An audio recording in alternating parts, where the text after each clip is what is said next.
안녕하세요, 청취자 여러분. 오늘 저희가 한번 깊이 파고들어 볼 인물은 바로 철강왕 앤드류 카네기입니다. 네, 안녕하세요. 저희 앞에 카네기에 대한 아주 짧지만 굉장히 강력한 일화가 담긴 자료가 하나 놓여 있는데요. 네, 맞습니다. 이 자료를 보면 그의 성공 철학의 핵심을 엿볼 수가 있죠. 바로 그 집중의 힘에 대한 이야기죠. 자, 그럼 바로 한번 시작해 볼까요? 네, 좋습니다. 오늘의 자료는 카네기의 젊은 시절, 그가 인생의 방향을 완전히 틀었던 그 결정적인 순간을 또 포착하고 있습니다. 바로 그 부분부터 시작해 보죠. 자료를 보니까 카네기가 철강 사업의 모든 걸 걸지로 하면서요. 네, 당시 자기가 최고의 전문가로 인정받던 일이 있었는데 바로 전신기사 일. 이걸 그냥 과감히 그만뒀다는 거잖아요. 맞습니다. 근데 여기서 잠깐 생각해 봐야 할 것 같아요. 이게 그냥 뭐 유망한 분야로 이직한 거랑은 좀 차원이 다른 문제 아닌가요? 훨씬 다른 문제죠. 이미 그 분야에서 최고였고 안정적인 미래가 보장된 상태였는데 말이죠. 정확한 지적이세요. 그 당시 전신기술이라는 게 지금의 IT 기술처럼 최첨단 분야였거든요. 아, 그랬군요. 네, 그리고 카네기는 그 중에서도 정말 최고의 실력자였어요. 스스로 기술을 막 개선해서 회사 효율을 몇 배나 올릴 정도였으니까요. 와, 보통 사람이라면 그 재능을 발판 삼아서 더 높은 자리로 올라갈 생각을 하지 그 기반 자체를 버릴 생각은 하기 어렵죠. 그렇죠. 가장 확실한 보험을 스스로 해지해버린 셈이네요. 바로 그겁니다. 바로 그 점이 좀 이해하기가 어려워요. 우리는 항상 달걀을 한 바구니에 담지 말라고 배우잖아요. 네, 그렇죠. 위험 분산. 위험을 분산하고 여러 가능성을 열어두는 게 현명한 전략이라고 생각하는데 카네기는 완전히 반대로 행동했네요. 전반대죠. 잘 나가던 일까지 그만두고 철강이라는 단 하나의 바구니에 자기 모든 걸 담아버린 건데 이거는 거의 도박처럼 들거든요. 좀 무모해 보이기도 하고요. 무모해 보일 수 있죠. 실제로 카네기가 남긴 유명한 말이 있잖아요. 모든 달걀을 한 바구니에 놓고 그 바구니를 지켜보라. 아, 그 말이 여기서 나온 거군요. 우리가 아는 격언을 완전히 뒤집는 말이네요. 네. 하지만 이걸 도박이 아니라 전략의 관점에서 봐야 합니다. 카네기는 분산된 에너지는 결국 평범한 결과만 낳는다고 본 거죠. 평범한 결과요? 네. 그는 전신 기사로서의 성공, 그 최대치와 이제 막 시작되던 철강 산업의 잠재력을 비유했던 거예요. 아, 그리고 후자의 가능성이 전자를 압도한다고 판단한 순간 전자에 쏟는 아주 작은 에너지조차 기회비용의 낭비라고 생각한 겁니다. 기회비용의 낭비. 그 관점이 되게 흥미롭네요. 그러니까 A라는 일에 50, B라는 일에 50 이렇게 노력을 쏟으면 둘 다 괜찮은 결과는 나오겠지만 그렇죠. 하지만 압도적인 1등은 될 수 없다는 거죠. 네, B라는 일에 100, 아니 110을 쏟아 부어야만 누구도 넘볼 수 없는 경지에 오른다 이렇게 믿은 거군요. 그렇습니다. 이게 단순히 선택과 집중을 넘어서는 개념이에요. 뒤돌아볼 여지, 그러니까 철강 사업 잘 안 되면 다시 전신기사로 돌아가지 뭐 이런 생각의 퇴로 자체를 그냥 차단해버린 겁니다. 스스로 배수진을 쳤군요. 네, 다른 선택지가 없으니까 오직 앞으로 나아가는 데에만 모든 정신과 자원을 쏟아부을 수밖에 없는 환경을 일부러 만든 거죠. 흥미로운 관점이긴 한데 솔직히 오늘날의 관점에서는 좀 받아들이기 쉽지 않은 부분도 있어요. 어떤 부분이신가요? 지금은 뭐 엔자블러나 사이드 허슬처럼 여러 정체성을 갖고 다양한 수입원을 만드는 게 오히려 현명하다고 여겨지는 시대잖아요. 네, 맞아요. 그런 시대죠. 하나의 직업에 모든 걸 거는 건 오히려 위험하다고 보는 시각이 많은데 카네기의 방식은 너무 극단적이거나 어쩌면 시대에 뒤떨어진 조언처럼 들릴 수도 있지 않을까요? 충분히 그렇게 생각할 수 있습니다. 그리고 실제로 대부분의 사람들에게는 여러 개의 바구니를 갖는 게 더 안정적이고 만족스러운 삶으로 이어질 수도 있어요. 네.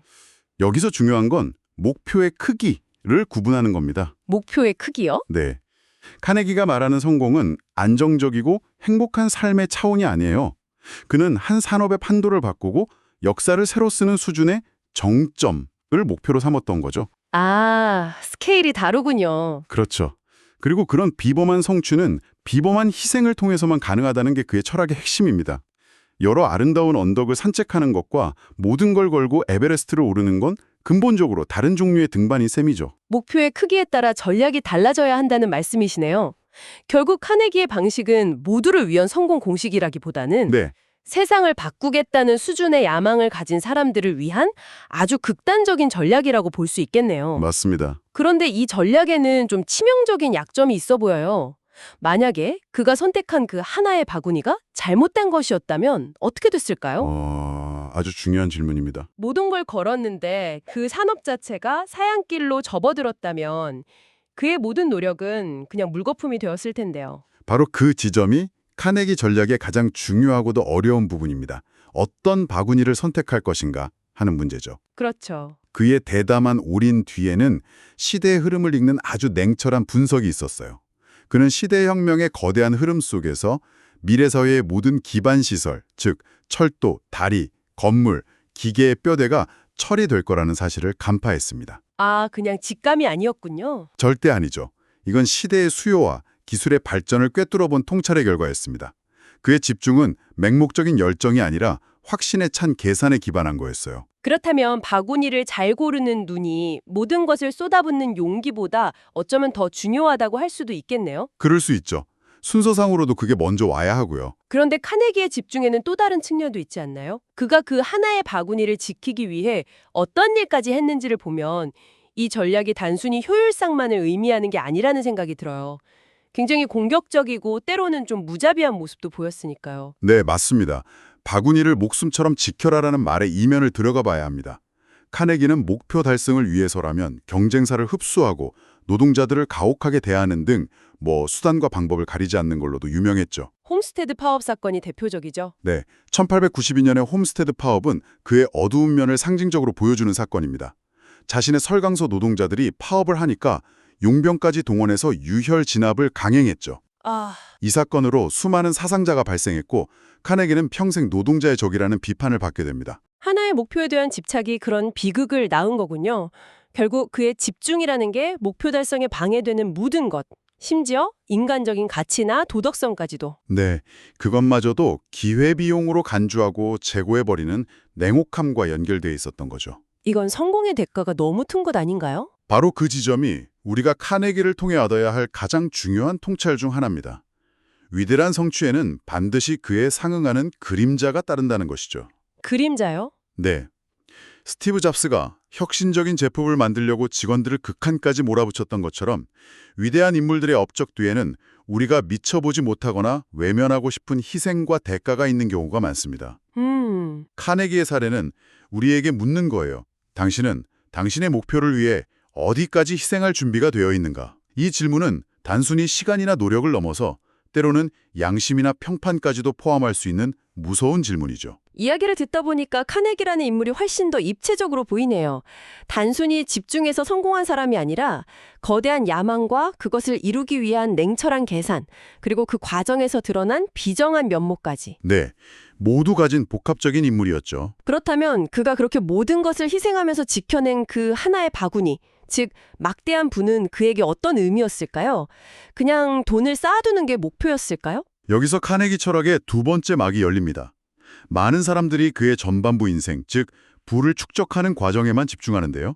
사실 그의 철학은 후반부 인생, 부를 사용하는 과정에서 완성됩니다. 아, 후반부 인생이요? 네, 1901년에 자신의 모든 철강 회사를 JP 모건에게 매각하면서 세계 최고의 부자가 되거든요.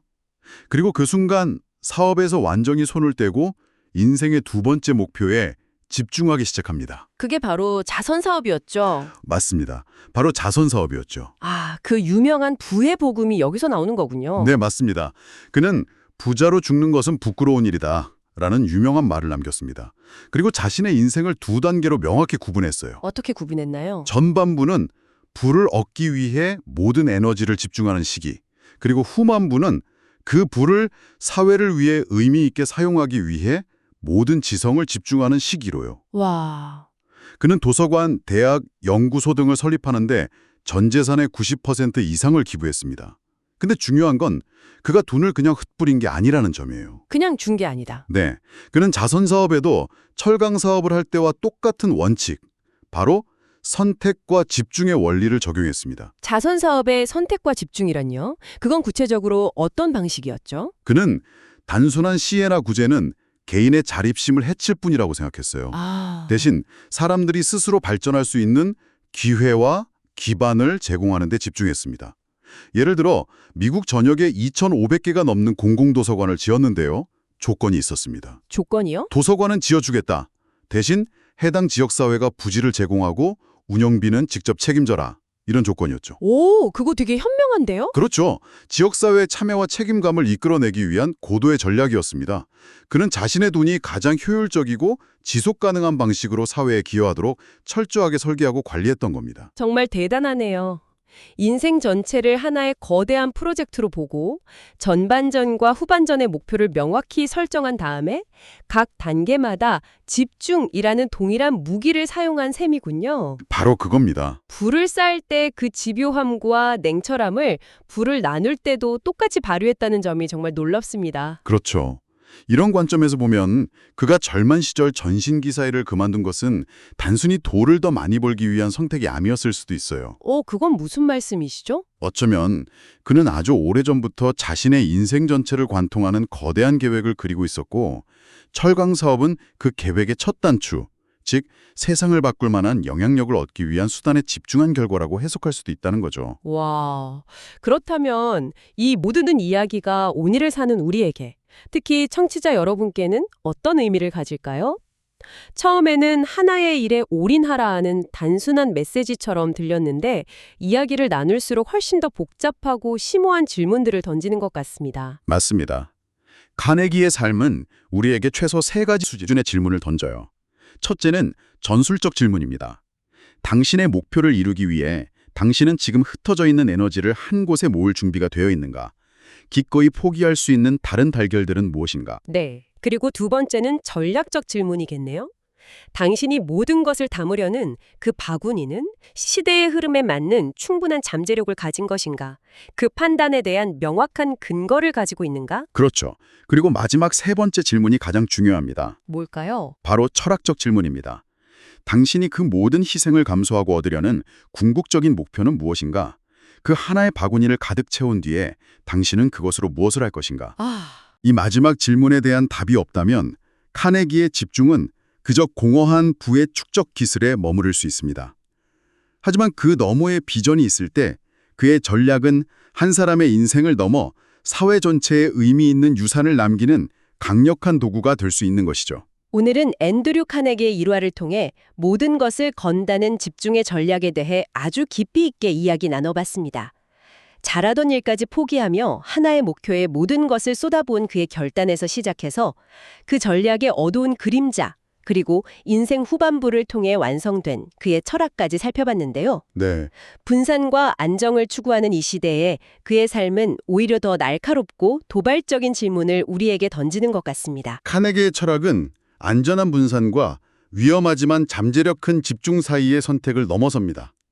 우리가 인생이라는 한정된 자원을 가지고 어떤 종류의 게임을 할 것인지 근본적으로 묻고 있죠. 네. 여기서 한 걸음 더 나아가서 청취자 여러분께서 스스로에게 이런 질문을 던져보시면 어떨까요? 당신이 인생에서 이루고 싶은 가장 중요한 목표는 무엇이며 그 목표의 크기는 과연 모든 것을 걸 만한 가치가 있는 것입니까? 그리고 만약 그렇다고 답했다면 네.